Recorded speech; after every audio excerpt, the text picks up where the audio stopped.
Boa noite a todos. Vamos fechando os nossos olhos e vamos procurar sentir a paz do ambiente, a serenidade. Isso é fruto das nossas próprias vibrações e das vibrações daqueles irmãos desencarnados que preparam os ambientes espíritas para as preleções, para os passes, a recepção. Todos os ambientes são preparados previamente pela espiritualidade amiga que antecede a nossa chegada aqui e faz tudo isso. Nós buscamos a companhia do nosso mentor individual. Nós o conhecemos tradicionalmente por anjo da guarda, né? Aquele irmãozinho que a nossa mãe nos apresentou quando éramos crianças ainda. É o mesmo, viu? É o mesmo anjo da guarda que permanece conosco até o final dos nossos dias. E é na companhia desse irmão querido que nós buscamos as esferas sublimes de Maria de Nazaré, a mãe de Jesus, mãe de toda a humanidade. Que Maria possa nos envolver com a sua paz, com a sua luz, transmitindo a nós todas as suas virtudes, sua bondade, que nós tenhamos a sensibilidade de conseguirmos adquirir essas virtudes. Sabemos que é nossa responsabilidade e é atrás delas que corremos. Que ela nos conduza à presença do nosso Mestre Jesus e nós pedimos ao Mestre que nos abençoe ao tempo em que o agradecemos pelos seus ensinamentos, pelas suas sábias palavras, pelos seus exemplos. Que Jesus possa nos conduzir até Deus nosso Pai, para que o louvemos com a prece que Jesus nos ensinou. Pai nosso que estás no céu, santificado seja o teu nome. Venha o teu reino, seja feita a tua vontade, assim na terra como no céu. O pão nosso de cada dia dá-nos hoje, perdoa as nossas dívidas, assim como nós perdoamos os nossos devedores, e não nos deixes cair em tentação, mas livra-nos do mal, pois teu é o reino, o poder e a glória para sempre. E assim seja.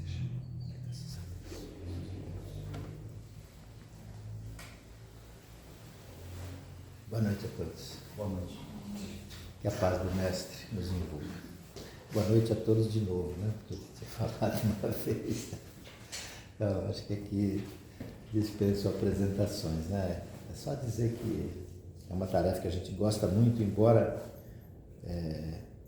às vezes, como é o caso de hoje, não era a minha vez, mas por algum motivo a gente está fazendo isso porque o expositor titular não apareceu, né? E nós somos o reserva. Tá bom? Espero que a gente dê conta e consiga fazer uma boa partida, né? Nós vamos, como sempre nas preleções evangélicas, enaltecer o objetivo desse trabalho. De qualquer forma que seja, qualquer que seja o expositor, o objetivo da preleção evangélica sempre é muito nobre, porque ele nos encaminha para o processo de cura definitiva. Desde que nós absorvamos esses ensinamentos, compreendamos esses ensinamentos e que os implantemos em nossas vidas, porque é mudança de atitude que nos cura. E a preleção evangélica, como é o objetivo principal da doutrina espírita, a transformação do homem, e nós estamos aqui encarnados exclusivamente para nos melhorarmos, para evoluirmos, a doutrina espírita nos mostra isso, que é o caminho para a nossa redenção, o caminho para a nossa salvação, para a nossa evolução espiritual. É o Evangelho que nos traz a transformação moral.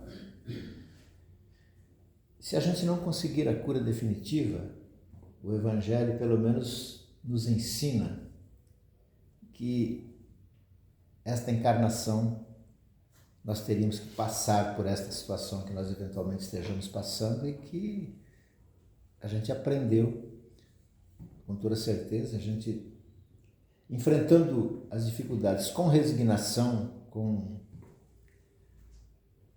assim, se conformando com a situação, sabendo que é alguma coisa que a gente não consegue evitar, né? Mas a gente já alcançou um pontinho só de compreender isso.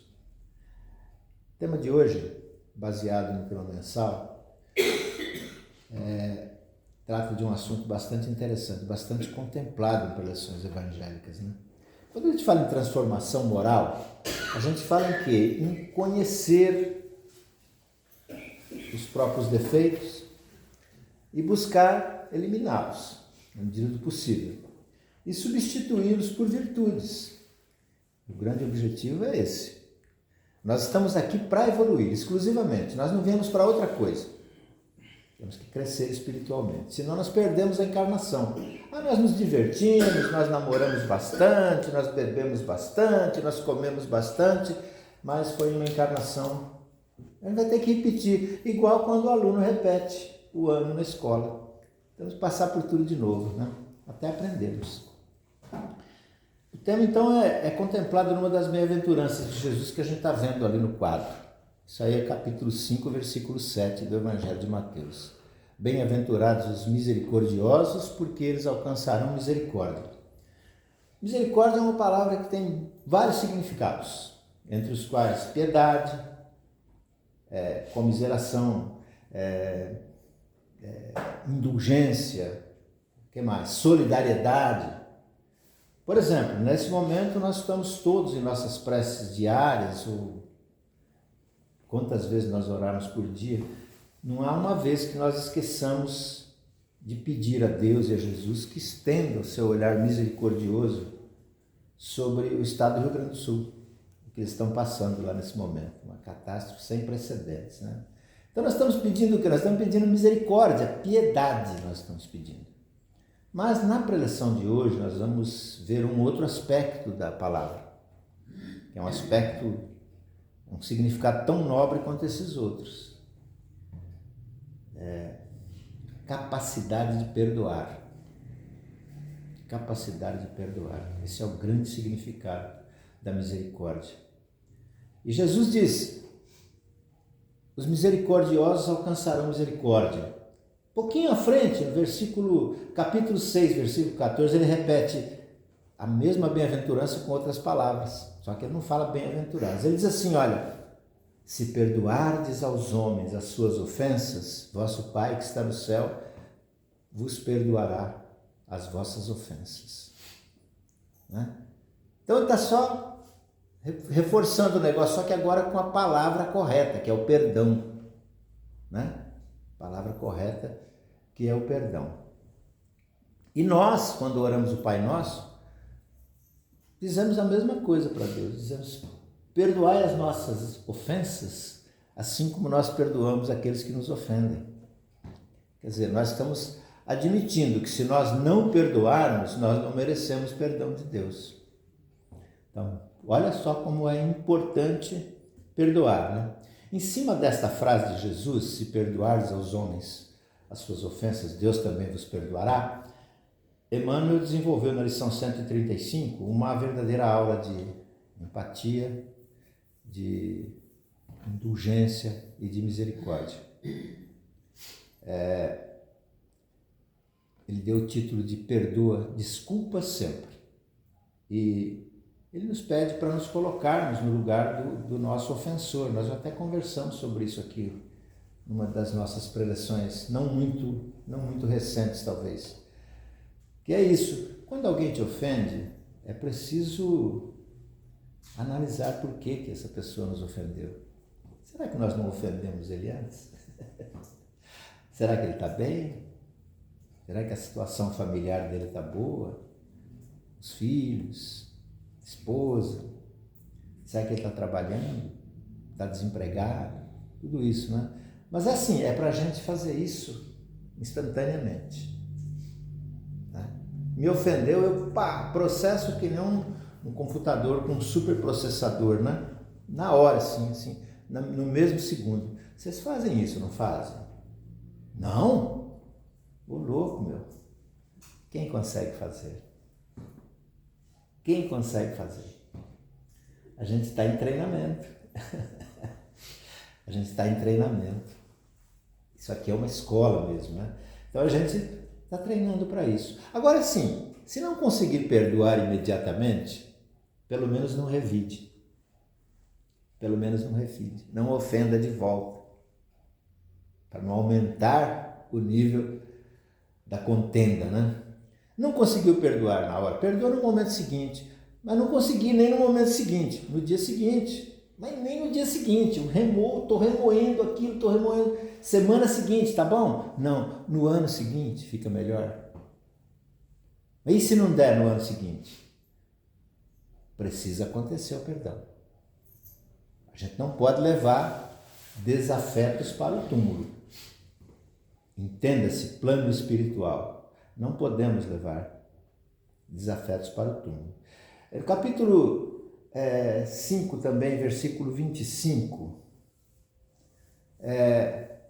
Jesus diz: reconcilia-te com o teu irmão enquanto estás com ele em caminho. O que significa estar com ele em caminho? Significa estarem os dois encarnados. Porque quem desencarna com ódio se torna um potencial obsessor. E quem fica se torna um potencial obsidiado. E o obsessor tem uma baita uma vantagem. Porque ele não é visto. Ele não é visto. Então ele ataca o encarnado nos pontos mais sensíveis dele. As coisas que lhe são mais caras é onde ele ataca. Aí vem as doenças, né? As doenças físicas, as doenças psicológicas, e a gente corre para o médico e o médico não resolve, a gente acaba vindo para a casa espírita. A casa espírita, a maioria das vezes, resolve. Por que a casa espírita resolve? Porque a gente tem um tratamento na casa espírita onde a gente dialoga com o obsessor. A gente conversa com ele. E às vezes descobre ódios assim, milenares. Coisas terríveis, coisas que aconteceram há 1000 anos atrás e o obsessor ainda carrega aquele ódio. Às vezes a gente consegue convencê-lo e afasta a obsessão. Às vezes a coisa é kármica. A pessoa vai ter que suportar aquilo ali uma encarnação inteira para poder se depurar. Né? Mas o que se deve fazer é buscar o socorro mesmo. E a casa espírita tentar por todas as formas ir aliviando. Faz um tratamento, faz outro. Paciência, vamos amenizando a situação. Né? O perdão não é mais exclusividade das religiões. Saiu da esfera do cristianismo, em todas as suas vertentes, o catolicismo, o protestantismo, o próprio espiritismo. O espiritismo trabalha mais intensamente, né? Mas saiu da exclusividade das religiões. Porque os médicos hoje conhecem, sabem perfeitamente que o não perdão, o ódio, a mágoa, o desejo de vingança é a causa de muitas doenças físicas e psicológicas, mentais. Eles trabalham com isso já hoje, psicologia principalmente. Temos muitos psicólogos espíritas aí que trabalham isso com uma intensidade muito grande, né? É uma realidade. O perdão também tem que ser exercitado todos os dias. Mas por que eu vou perdoar todos os dias? Porque assim, a família da gente é o ambiente propício para o perdão. Porque é onde a própria intimidade doméstica muitas vezes faz com que a gente deslize em algumas coisas. E é preciso perdoar. Entrar naquela do Emmanuel de desculpa sempre. Desculpar sempre. Porque é o seguinte, é um treinamento. As pequenas coisas, sabe? Porque a mulher fez uma comida que eu não gosto de comer. E aí? Né? Vou ficar bravo com ela por causa disso? Não. Mas isso não é coisa de perdoar, é coisa de desculpar, é treinamento. Porque a hora que vier um problema grande, você vai estar preparado. É como um atleta que treina 4 anos para disputar uma medalha numa Olimpíada. A nossa medalha é conseguir perdoar. Porque quando nós perdoamos, nós estamos fazendo bem para nós mesmos, não é para o outro. O outro, muitas vezes, nem sabe que nos ofendeu. A gente tá aqui se roendo de ódio, de mágoa, e o outro está lá numa boa. Mas aí ele percebe, né, que tem alguma coisa errada. Por que essa indiferença? Por que está me tratando assim? Vou conversar com ele. Fulano, eu não sei o que eu fiz para te magoar, mas se eu te magoei, eu quero que você me perdoe. Aí o outro cresce, né? Cresce. Então, assim, olha, eu vou te perdoar, mas ai de você se pisar na bola comigo de novo. Isso não é perdoar, gente. Porque o perdão tem que ser incondicional. Não pode impor condições. Isso é humilhar o outro nem sabe que te ofendeu. E vem te procurar para te pedir perdão com toda a humildade e você põe o dedo no nariz dele. Isso não é perdoar. Outra coisa interessante é o seguinte: eu perdoo, mas não esqueço. Toda vez que eu vejo fulano, eu sinto mal-estar. Eu não demonstro, mas eu me sinto mal. Eu vou almoçar em família e ele chega lá ou ela chega lá e me dá aquele mal-estar. Eu como forçado por causa disso aqui. Como é que é? Não esqueceu? Não perdoou.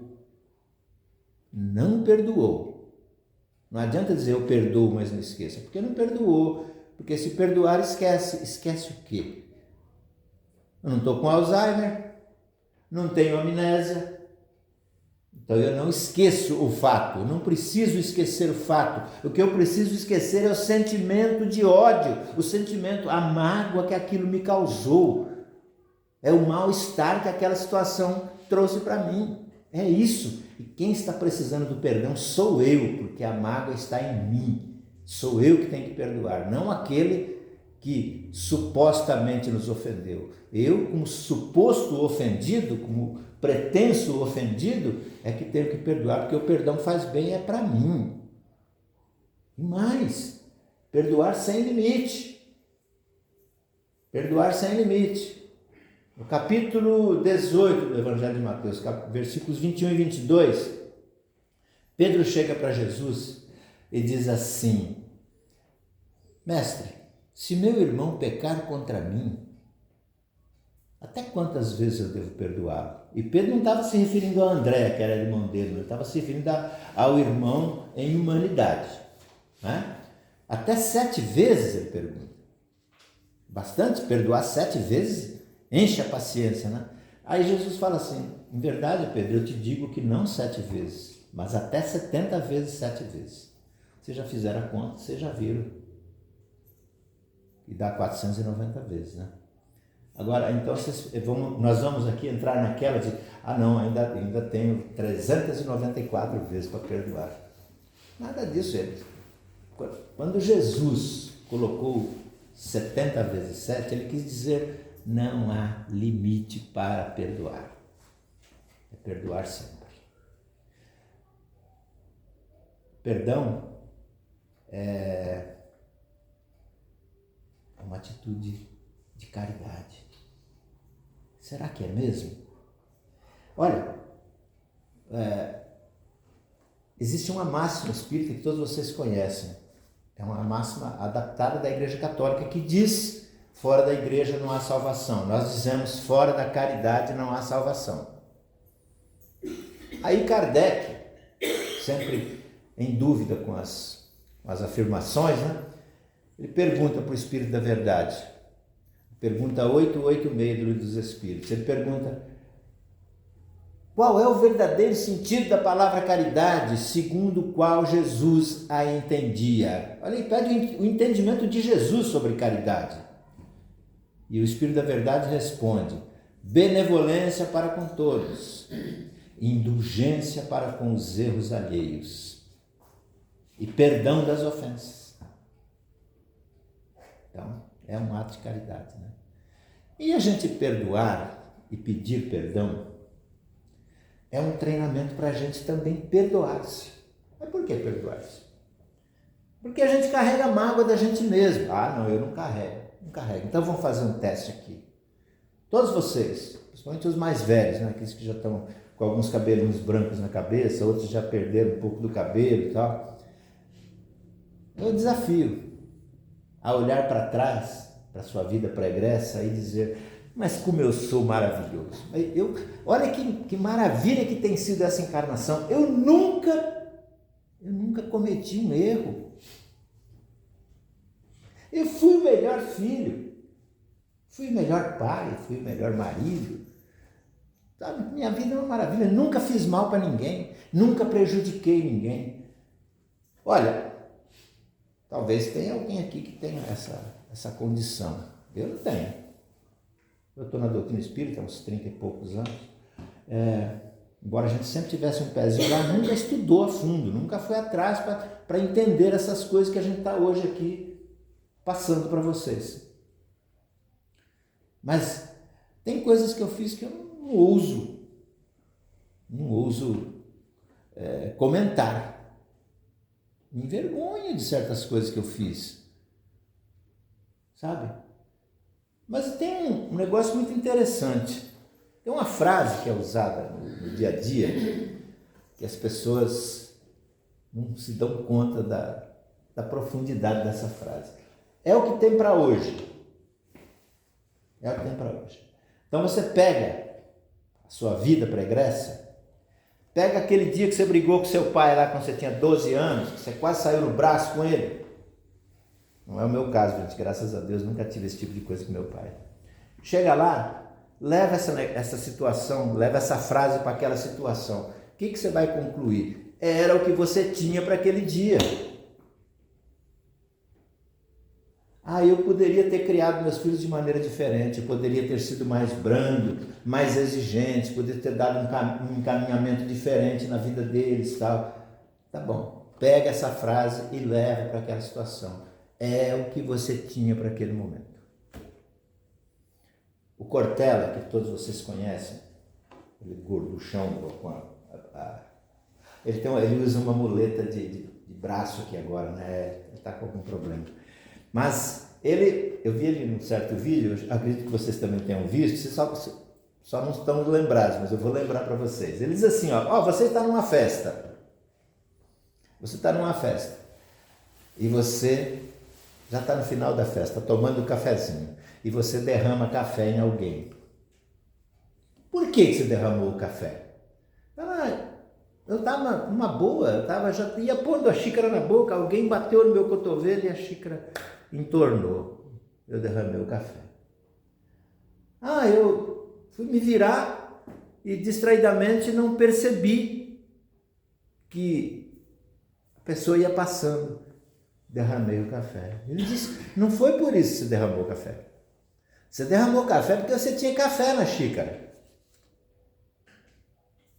Tá? Então, naquelas situações que nós estamos falando, é o que tem para hoje, lá dos 12 anos, dos 13 anos, em relação aos filhos igual aos pais, você derramou o café. Porque você tinha café. Café era o que você tinha na xícara. Em outras palavras, agora enobrecendo as palavras de Jesus. A boca fala do que está cheio o coração. Se você tivesse amor naquele momento, você derramaria amor. Se você se você tivesse ódio, você derramaria ódio. É o que eu digo, se não tinha café, tivesse água fluidificada, seria bem melhor. Mas às vezes é café e amargo ainda, um pouquinho de limão ainda para ficar mais. Então é isso. A gente tem que se perdoar por conta disso. A gente sempre fez o melhor de nós. A gente sempre deu o melhor de nós em todas as situações. Não adianta a gente querer se culpar. Então, a gente se perdoa se a gente pensar dessa forma. Tem uma situação, né, do filme O Advogado do Diabo, né? Todo mundo acredita que tenha assistido esse filme. Esse filme já é uma deturpação do título original de um livro escrito em 1959 por um escritor australiano chamado Morris West. Esse livro eu li há mais de 50 anos atrás. Lá ele retratava uma situação real, que era o Vaticano, quando você tem um processo de canonização. Todo mundo sabe o que é canonização? Canonizar é fazer o cara virar santo. A igreja faz essas coisas, né? Mas tudo bem, é uma norma da igreja. Quando surge uma menina aqui em Santo André, que no túmulo dela está nasceu uma roseira sem ninguém plantar, e o pessoal vai lá e toma chá da folha da roseira e se cura de gagueira, se cura de enxaqueca, se cura de reumatismo e tal.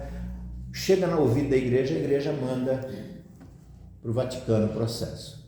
O Papa manda um prelado, um investigador, para verificar se isso é verdade. Esse investigador se chama promotor da fé ou advogado do diabo. Esse do filme é diferente, é a encarnação do diabo. Um advogado que teve um filho numa cidade do interior, com uma moça evangélica. Como bom diabo, ele largou a moça sozinha, né? E a moça criou esse menino nos maiores rigores da moral cristã, era evangélica. E o menino se tornou um baita de um advogado, ganhava todas as causas, até aquelas que ele não acreditava muito, ele acabava ganhando. Era o pai que estava lá movendo os cordões, porque queria trazer ele para si. E levou para a cidade grande, para Nova York, aquela coisa toda. E queria fazer o cara se transformar num mau caráter, né? E aí, numa ocasião, ele falou assim para o menino: nós vamos fazer uma festa. Vai você, vai eu, vai fulano, fulano, fulano, fulana, fulana, fulana, fulano. Aquelas mulheres exuberantes, né? Coisa mais linda aquela mulher. E ele percebeu que se tratava de um convite para uma orgia. Ele falou: eu não vou. Eu sou casado. Eu tenho uma esposa que me ama. Eu amo. Se eu fizer isso, eu não vou suportar o peso da culpa. Aí o diabão fala assim para ele: dá uma baita de uma risada, né? Gargalhada. A culpa é uma mala de tijolos, você carrega se quer. Senão você encosta no cantinho e esquece. Poxa, mas que coisa absurda falar isso, de uma colocação diabólica, né? Mas, gente, a alegoria é perfeita para nós. Se você consegue resolver os problemas, você chama teu pai ou tua mãe: pai, você lembra desse dia assim assado? Quero que você me perdoe. Como se perdoar? Eu esqueci isso, cara, nem lembro mais. Me perdoa, pai. Estou perdoado? Está perdoado. Vai lá e tira um tijolinho da mala e joga fora. Tem outra situação para você resolver? Alguma coisa que você fez num negócio que você prejudicou alguém? Chama essa pessoa. Fulano, vem cá. Vê direitinho as coisas aí que eu quero acertar isso com você e quero que você me perdoe. Tá bom. Perdoou, acertou, resgatou, né? Coisa é resgate. Tira mais um tijolo. Mas tem um tijolo que está grudado no fundo da mala. Não sai. Aquela pessoa mudou-se do país ou mudou de plano, né? Não tem como você resolver o problema. O tijolo não vai sair de lá. Então é assim, simplesmente esqueça, perdoe. Perdoe, perdoe-se a si mesmo. Por quê? Se você não consegue perdoar, você não consegue resolver o problema do perdão, não consegue ser perdoado, pode deixar por conta do tempo. O tempo vai resolver. Mas eu estou chegando no fim da minha encarnação, azar que eu ainda vou durar bastante, né? O tempo vai se encarregar disso. O processo reencarnatório vai fazer com que você consiga resgatar essas coisas, acertar, seja através de uma encarnação mais difícil, seja através de uma encarnação na família, como irmão, como pai, como filho, como mãe, como filha. Isso vai ser resolvido. Pode deixar, pode ficar tranquilo. Não fique se culpando. Deixa a sua mala de tijolos ali, gente. Então é isso. Estou passando um pouquinho do tempo, porque a gente está só com 2 passos para fazer, né? Está bem tranquilo.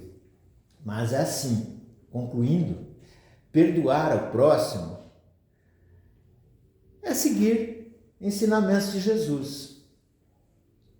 Perdoar-se a si mesmo é dar-se a oportunidade de, no futuro, resgatar, ressarcir, sabe?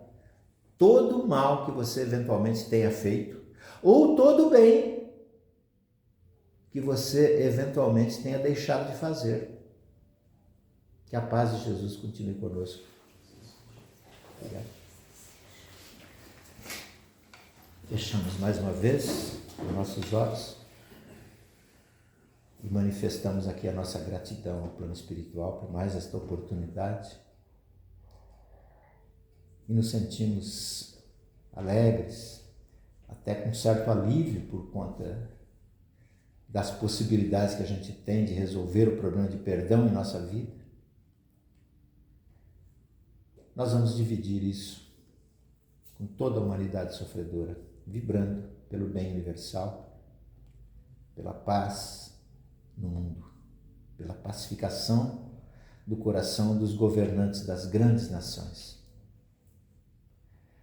Pelo Brasil, por todo o nosso território, por todos os nossos irmãos brasileiros, mas, especificamente neste momento, as nossas vibrações de amor vão para o povo irmão do Rio Grande do Sul, pela catástrofe que estão atravessando, pelas dificuldades que sofrerão para recuperar o Estado, pedindo a Jesus mesmo uma proteção intensa e uma orientação espiritual muito saudável para aqueles irmãos.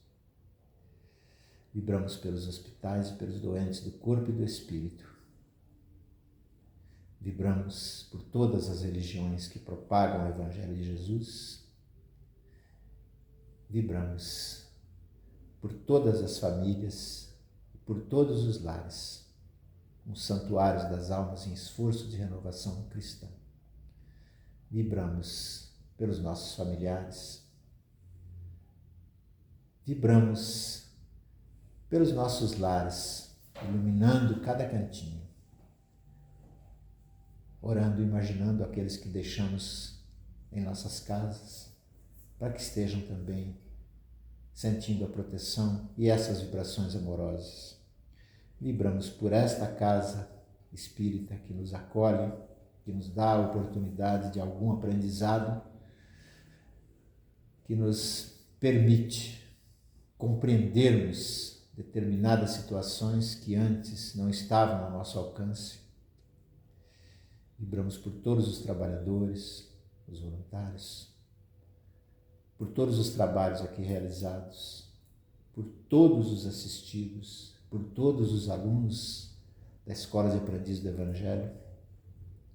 E vibramos por nós mesmos, que nós também possamos ser beneficiados de todo esse sentimento de amor, de toda essa paz que envolve esse ambiente.